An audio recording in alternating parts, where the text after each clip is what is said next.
gouden gurbe van de beste vormjouwing gaat naar Simke. Vanmorgen zei Dixie mij, dat was naar spits schreeuwen. Ik zei, best gek. Nee, dat wil ik niet. En nog denk ik het met dingen. Beste mensen, de winnaar van de gurbe van de beste bijrol is Roel Tichelaar.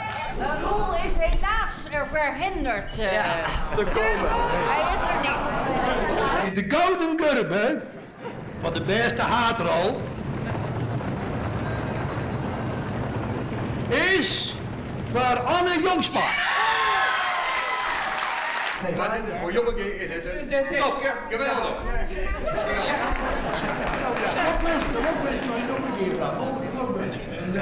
Dat is Anne. Ja, dat ben ik de Sannium de extra gouden gurbe. Die roffel kan ook beginnen.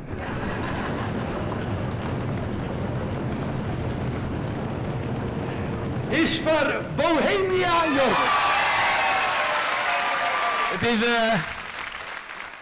Dit is fantastisch. Gewoon de extra gurbe voor de muziek. Ik vind dat Jorrit en de muzikanten al hier dat ik enorm verdien.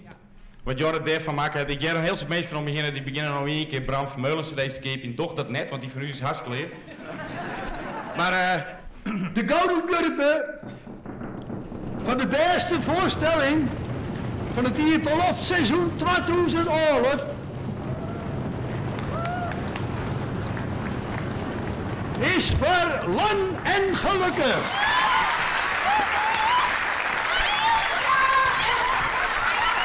Ik had het helemaal niet verwacht en ik wil rustig blijven. Iedereen die mee heeft gewerkt aan de voorstelling echt super bedanken. Alle stagiaires van het Friesland College en alle spelers en mijn moeder en mijn zoon ook. En ja, we gaan nog lang en gelukkig verder leven nu. De publieksprijs 2011 is daarmee woen terug. Ik dacht, kijk eens er iets, dan moet je niet ik. Bloedborn van Burgen.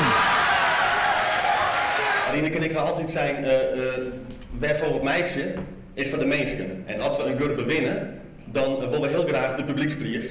En die hebben we. Dankjewel.